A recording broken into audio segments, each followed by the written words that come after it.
गिरता रे खून हमरा दिल से छेदले मोहब्बत के दिल से गिरता रे खून हमरा दिल से।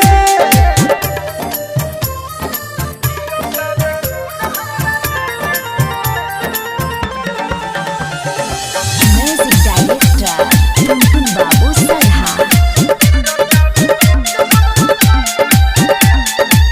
रहे जवान सके हमारा